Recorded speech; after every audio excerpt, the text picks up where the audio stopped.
प्यारे बच्चों, सुप्रभात। आज हम शुरू करेंगे नैतिक शिक्षा से काम। नैतिक शिक्षा में पाठ नंबर 1 है दुर्बलता छोड़ो, दृढ़ता अपनाओ। ये पाठ हम करेंगे। इसमें गीता का अध्याय 2 से 3रा श्लोक लिया गया है। पहले हम श्लोक पढ़ेंगे। कलैब्यम मां समगमः पार्थ नैतत्व युयुपपद्यते शूद्रम हृदय दौर्बल्यम त्यक्तवोत्तिष्ठ परंतप। ये है हमारा श्लोक। कैलब्यम इसका मतलब होता है नपुंसक। कैलब्यम क्या होता है? नपुंसक। माँ सम होता है मत, गमय होता है प्राप्त हो गई। पार्थ अर्जुन के लिए प्रयोग किया गया है। हे पृथा पुत्र या अर्जुन। न का मतलब होता है कभी नहीं। ये संधि शब्द है। न एतत् तवई उपपद्यते, इसका जो है ये संधि शब्द है। न का मतलब होता है कभी नहीं। एतत् होता है यह। तवई तवई होता है तुम्हें। उपपद्यते होता है शोभा देता है। शूद्रम शूद्रम होता है तुच्छ। दौर्बल्यम दौर्बल्यम होता है दुर्बलता। क्या होता है? दुर्बलता। हृदय होता है मन। त्यक्तवा त्यक्ता होता है त्याग कर। क्या होता है? त्याग कर। उत्तिष्ठ होता है खड़ा हो जा। उत्तिष्ठ खड़ा हो जा। परंतप परंतप होता है हे शत्रुओं का दमन करने वाले। अर्जुन अर्जुन के लिए प्रयोग किया गया है। अर्जुन जो है शत्रुओं का दमन करने वाले थे, नाश करने वाले थे। अब हम इन सभी शब्दार्थों को जोड़ करके इसका अर्थ जो है बनाएंगे और ये अर्थ हमें याद रखना है। तो इसमें भगवान श्री कृष्ण जो है अर्जुन को अपनी शूद्र दुर्बलता को त्याग कर युद्ध करने के लिए प्रेरित कर रहे हैं।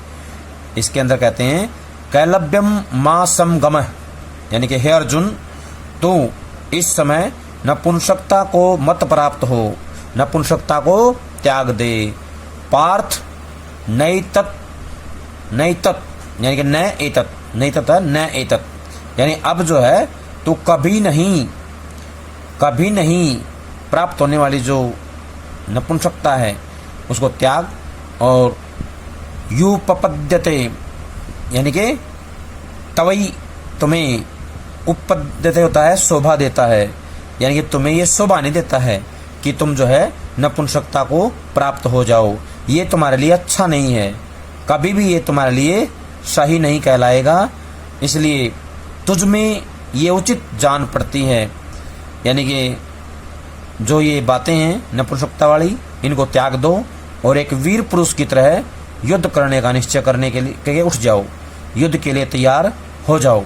शूद्रम हृदय दौर्बल्यम, जो तुम्हारे मन में ये जो शूद्र भावना आ गई है, तुच्छ भावना आ गई है, तुम्हारा मन अभी जो है विचलित हो गया है, दुर्बलता को प्राप्त हो गया है।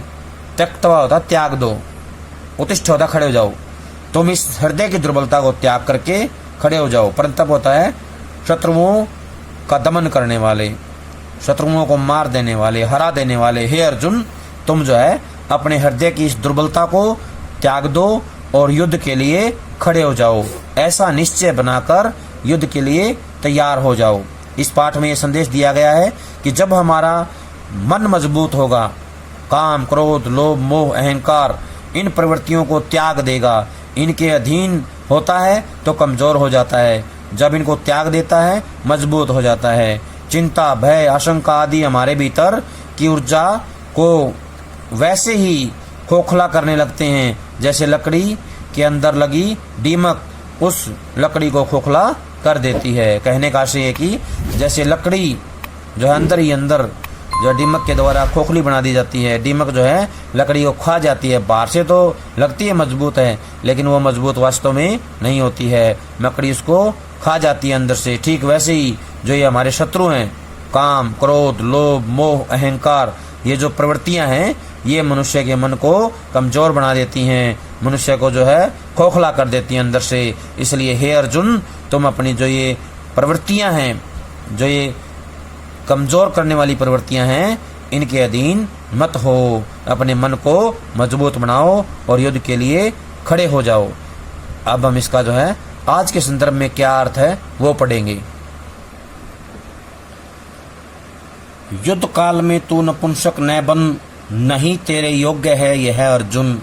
दुर्बलता हृदय की यह छोड़कर उठ ए परंतप, अब युद्ध कर।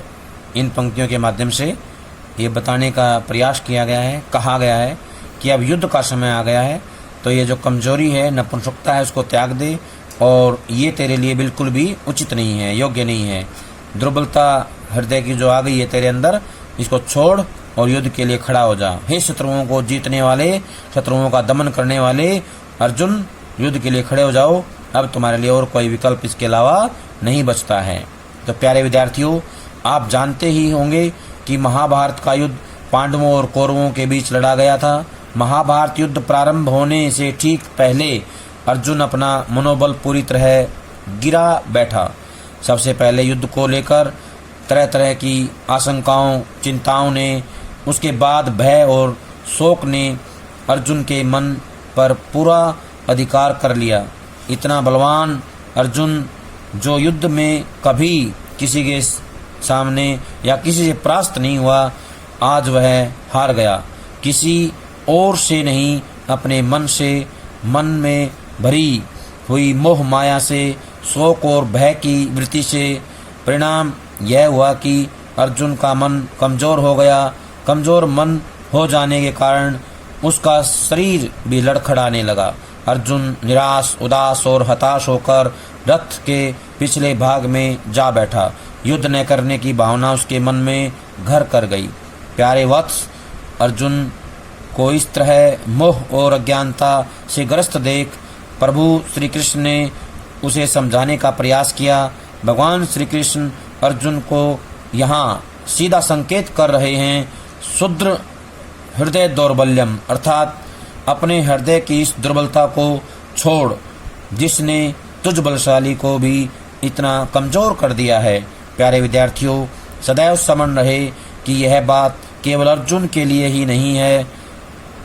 वैसे तो संपूर्ण गीता का उपदेश केवल अर्जुन के लिए ही नहीं है, बल्कि यह उपदेश तो प्रत्येक मानव के लिए है, हम सब के लिए है। गीता का यही भाव है कि यह समस्या अर्जुन की ही नहीं, बल्कि हम सब अर्थात प्रत्येक मनुष्य की है। हमारा मन जब जब भी किसी कारण से काम, क्रोध, लोभ, मोह, अहंकार आदि किसी प्रवृत्ति के अधीन होता है, अथवा भविष्य की चिंताओं, आशंकाओं, भय, शोक आदि से गिर जाता है, अर्थात ये भावनाएं, काम, क्रोध, लोभ, मोह, अहंकार आदि भावनाएं हमारे मन में प्रवेश कर जाती हैं, तब तब हमारा अच्छा मजबूत मन भी कमजोर पड़ने लगता है।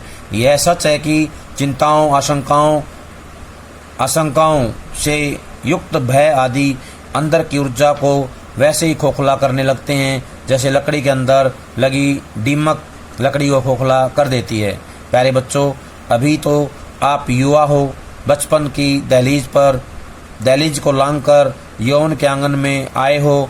वर्तमान में आप जैसे बच्चों के बचपन और यौवन में ही लड़खड़ाया हुआ मनोबल को देख कर और उसके फलस्वरूप मुरझाया हुआ चेहरा देखकर बहुत आश्चर्य एवं वेदना होती है।